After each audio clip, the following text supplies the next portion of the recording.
the UK, and I think there's film of it. And if you look carefully, you'll see my awful red jumper I had on at the time. I was about 17, so we don't hold me. Don't that's my street credibility gone straight away, hasn't it? Never mind. So, Yeah. I mean, you play basically Bjorn in the band. That's right, yeah. Which, for those that don't know who Bjorn is, he's the gentleman with no beard. That's correct. He's the guitarist. I mean, the pianist was Benny was the other one. Yeah, I know my teeth and brain are not working today.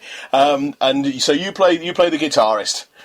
And how does your show work? Do you do it as because I've seen many of these ABBA tributes. Do you do it as like a concert, or do you do it as like a story of their music, or how does the show? We've definitely gone down the route of a live ABBA concert. Okay. We've kind of a little bit of a twist of our own, as in the arrangements are produced by us as such. But we're definitely, it's basically a 2-hour party. That's the way we like to describe it. So all of ABBA's main, and biggest hits. Not really any of the more obscure stuff or the lesser known. We just get right down to it and play the 2 hours of get on, yeah, non-stop hits. Yeah, sounds great. I remember seeing them, and one of the things it says on your thing, it says stunning costumes, and I always remember seeing ABBA and the stunning costumes. Bear in mind, I was 16 or 17 years of age at the time, but we won't. Perhaps best not go down that line too much. Normally, one of the questions asked is, how did you get your name? But that's got to be the stupid question ever, isn't it?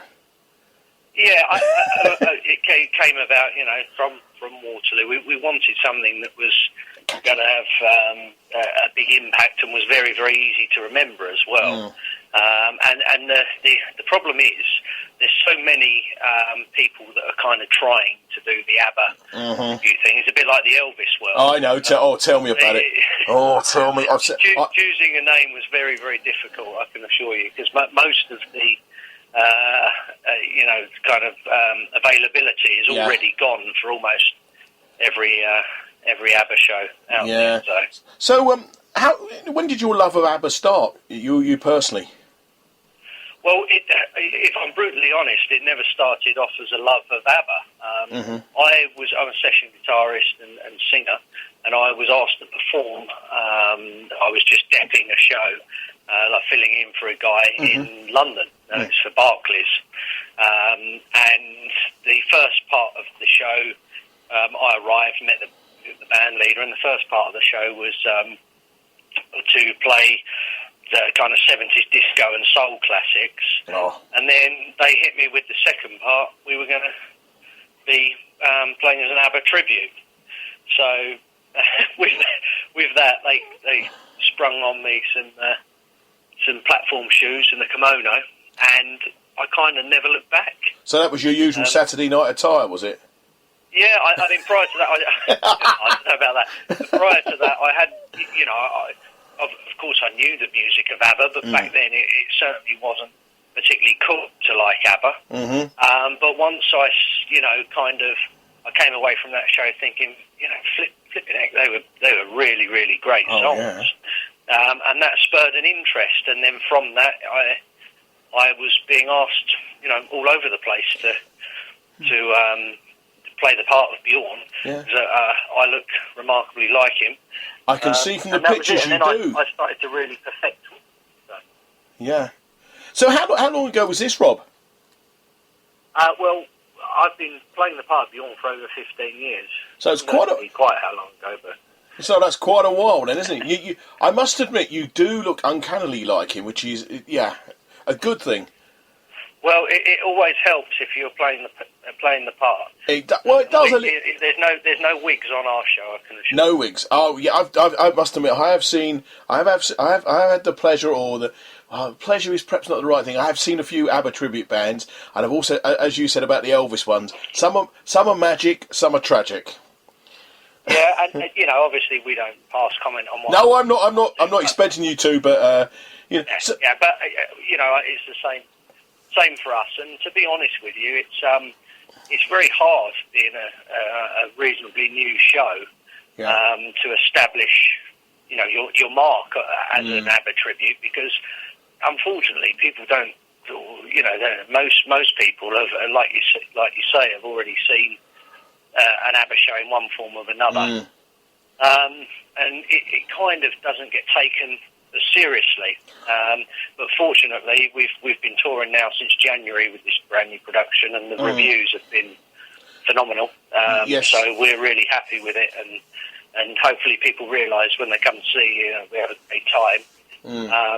But it's also hopefully an authentic tribute to them, and something that ABBA would, if they ever were to see it, would be quite proud of. I would like to think. That's one of the questions I was asking you. Have you heard any feedback from any of the members of ABBA? Because I know they sort of monitor a little bit about somebody, about their sort of image and their sort of thing. Sometimes they've actually sort of asked to see bands and things like this in the past.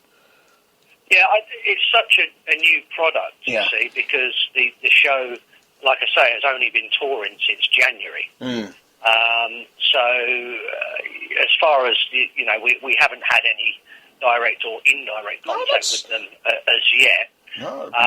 But I think they're probably of a similar opinion to most people, is that, there's an awful lot of people that aren't doing it properly. And that can be quite detrimental to them and their brand. And I think I would certainly like to think that, were they to come and see us or meet us, they would think completely differently about what we do, and actually look at it as a positive reflection of what they used to, how they used to perform them. Yeah, I mean, I mentioned earlier it's 60 years since Eurovision, and 41 years this year since ABBA won Eurovision. Why do you think the longevity of ABBA and of the Eurovision has been going on for so long? It's not just the Eurovision. No. I mean, it's ABBA as a whole, as far as I'm concerned. Because of the role that I play, I obviously have to study the part, or certainly in the past, I studied the part very intricately. And when you listen to, well, firstly, you've got Benny and Bjorn as songwriters who are absolutely phenomenal. Two of the best songwriters ever, as far as I'm concerned. And then there's the production, and when you listen to ABBA songs, they don't seem to date.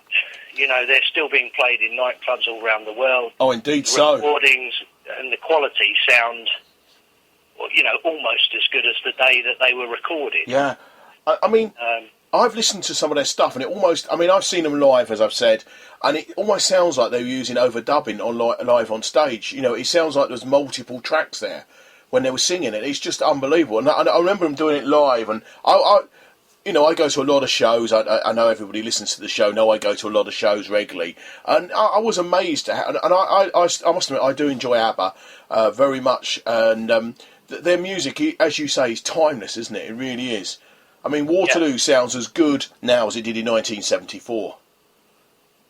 Yeah, well, there's, it comes down again to the song structures. I mean, without getting kind of too musically technical, a lot of songs you hear today, they might have a catchy chorus, or there'll be an element of the song that people remember. But with ABBA, you find that some of the songs have got like 3 chorus or potentially 3 melodies running that were strong enough to be better than most choruses you'd hear nowadays.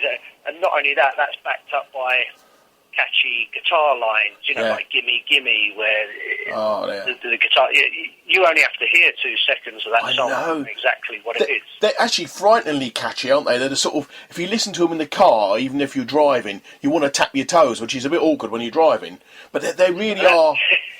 They really are those sort of songs. They're almost annoying songs, if you like to put it that way. And that's meant in the kindest possible way, of course. That they sort of get in your head, don't they? And they're one of the, it must be, it must be great for you, because everybody does know ABBA songs. They don't care who you are, whether you be 75 years of age or 5 years of age. I think everybody knows an ABBA song. Yeah. And that's it. And like I say, it's down to the writing and the production, as a collective, Well, it's. I mean, obviously they went on to do their own show, Mamma Mia, but they also did Chess a few years ago, which I thought probably about 20 years ago they wrote that, I think, and that was a huge success for them as well. They seem to be evident. They seem to turn to gold, and then well, I mean, I think they live sort of quite comfortably now. I think they're at one time. I think they were the second biggest export from Sweden after Volvo cars. I think. Money-wise. I can imagine. It was huge. I mean, certainly don't need to do any more shows. Well, no, there was rumours they were going to get back together, and they'd been offered stupid money. I'd heard 60 million. I'd heard, right. But I don't think that's happening. Still, Agnetha doesn't want to do it, does she? She's well, I don't know. You don't know. I only get as much as everyone else. Yeah.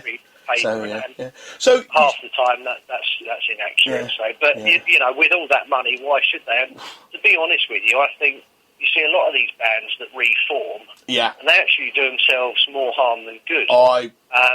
People remember ABBA for the young guys that they were, and they were of that time. And I'm not sure that it would even be right to reform for the sake of it. Do you know what I mean? No, I don't disagree with you then. So you said before you were a session guitarist. How did you get into the music business? I know you obviously session guitarist. How did you get into the music business before that? How did you get your love of music? Well, my father played guitar. Oh, did he? Young. He's not playing. Yeah. So from about 5, I think it was about 5 years old, I remember sitting in one of my friend's bedrooms actually from primary school, and he'd bought a guitar, and we were kind of messing about with that, and the rest is history as such. I started learning from my father, and it kind of went from there. So I thought you were going to say your father was a famous guitarist then for a minute, and I was. No, he definitely wasn't famous. I think I've probably. Well, he was famous to you, like most dads are, aren't they? But famous in the Dog and Duck, I'm sure. So, I mean, you've been called the most authentic ABBA tribute band. Why would you say you're more authentic than other bands? I'm trying to spit it out today. I'm having a bad day today. That's right. Firstly, we mentioned the costumes, and we say that because our production team has spent thousands and thousands having hand-tailored costumes put together. So that's a really important part, because we all know that you can go and buy a wig and some fancy dress stuff, and I suppose get away with being ABBA, but everything that we've done has been tailored to like exact replicas of the originals. Everybody in the cast is recognised within like the ABBA circle, if you like, because there's as I said before, there's a lot of bands going around. But everybody's regarded as being kind of the top impersonator of their individual parts. Mm-hmm. So I think that combined with the band and the lighting, I mean, it's like a West End show on tour, basically. Wow. With full production. And it's the whole package. It's not any one thing.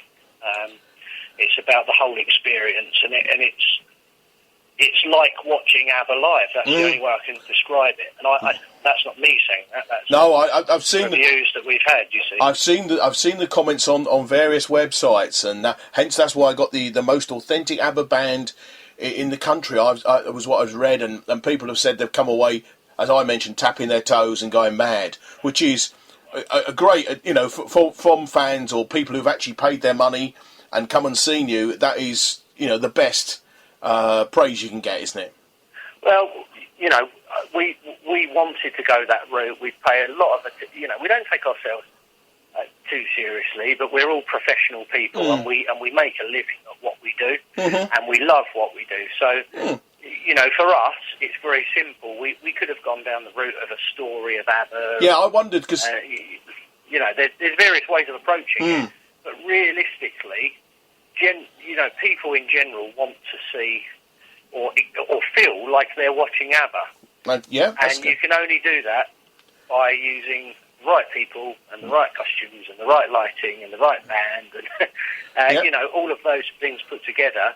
And I believe, like you say, from what people have been saying, we're kind of doing the right thing at the moment. Yeah, it's good. I mean, can I ask you one question, and then we go through the dates? When you do the talking in between the songs, do you use a Swedish accent? I do, but I'm not doing it now. No, okay. So I saw I must